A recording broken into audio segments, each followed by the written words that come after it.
Olá, pessoal. Bem-vindos de novo em mais um bloco com o professor Ricardo Limonge, coordenador do Grupo de Ensino, Pesquisa, Extensão e Marketing e Data Analytics, ADMKT, Fácil FG.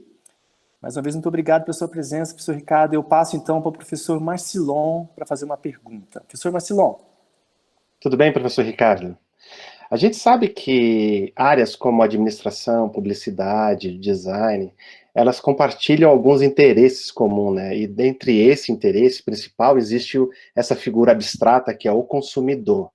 E esse processo de abstração, muitas vezes, leva a que a gente desenvolva metodologias e usasse metodologias que eram um pouco afastadas do consumidor real, era sempre um consumidor idealizado. E hoje a gente vê que a possibilidade de entender o consumidor de maneira detalhada, de entender vamos dizer assim, a trajetória dele numa cadeia de consumo, é uma coisa muito mais precisa, e a experiência está presente no design, ali no design thinking, que a publicidade, ela leva o consumidor também para dentro das suas metodologias, e o marketing também tem agora o marketing de experiência, né? Como que vocês definem esse marketing de experiência? Bem, obrigado pela pergunta. Primeiro, acho que entender que o marketing ele é fronteira, né? Então, ele vai tangenciar a publicidade e propaganda, que vai tangenciar uma perspectiva do design, dentre outros. Um ponto bacana de entender também, se a gente volta um pouco na literatura, até então a lógica era que o consumidor tinha razão em tudo. Isso meados dos anos 90. A partir mais ou menos ali de 2010, alguns artigos vão começar a quebrar um pouco esse paradigma e chamar de centricidade do consumidor. É colocar um chapéuzinho a partir de agora e pensar como consumidor. É uma técnica que o senhor falou agora, design thinking, é um pouco nesse caminho. Então, parar de pensar como engenheiro, parar de pensar como designer e pensar efetivamente como que de fato essa experiência ocorre. Conceitualmente, a experiência é composta do aspecto cognitivo e emocional.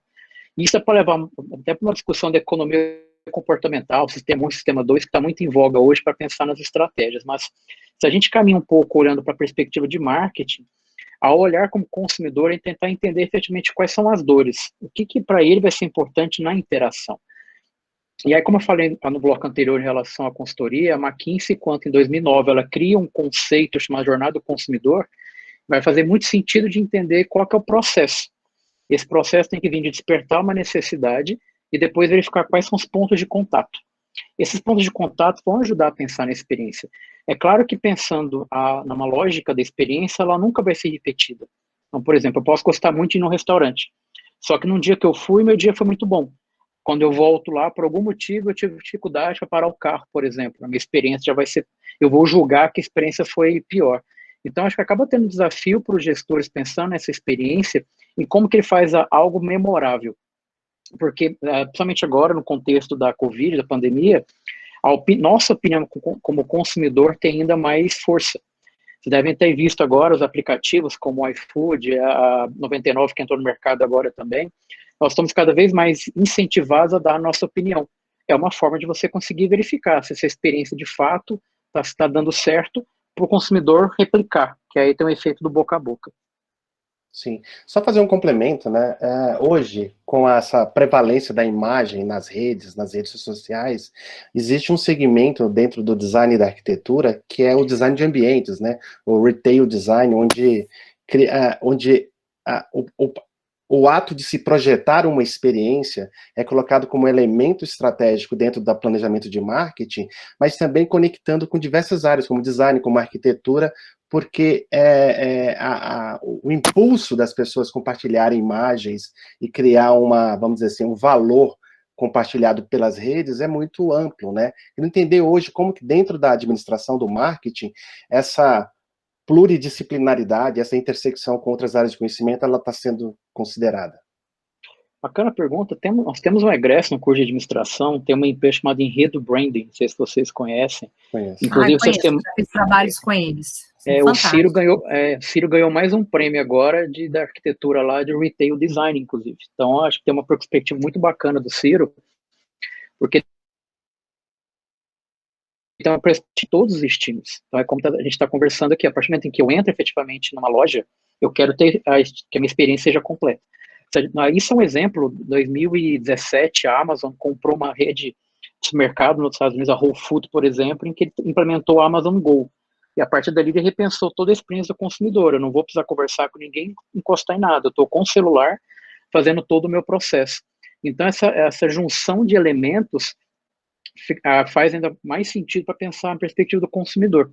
Eu vou pensar fisicamente, eu vou pensar na luz, eu vou pensar na tecnologia, eu vou pensar na conversa que eu vou ter, e isso, obviamente, está fazendo com que várias empresas quebrem o paradigma.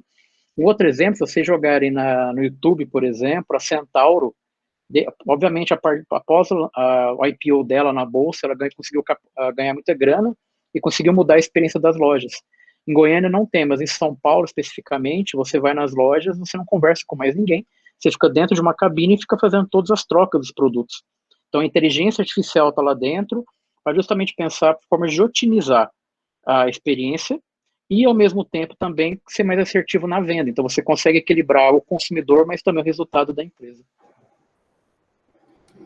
Obrigada, então, também, mais uma vez, Ricardo, sua presença aqui. E aí, assim, né, pegando esse gancho e pensando também, né, no comportamento consumidor, como é que vocês, como você, né, poderia me colocar para a gente aqui pesquisas que estão sendo desenvolvidas, né, tu já citou uma aí, mas pensar, assim, especificamente na área de comportamento consumidor, que estariam vinculadas, né, também, né, à pandemia, do programa de pós. Bem, no programa de pós-graduação em administração, no mestrado, doutorado, nós temos uma linha que é estratégia, empreendedorismo e inovação. E dentro lá, especificamente da estratégia, nós temos 2 professores, eu sou um deles, que a gente trabalha com estratégia de marketing. Algumas pesquisas que nós temos conduzido, vou falar mais do que eu tenho feito, o meu caminho tem ido mais para a parte de mensuração.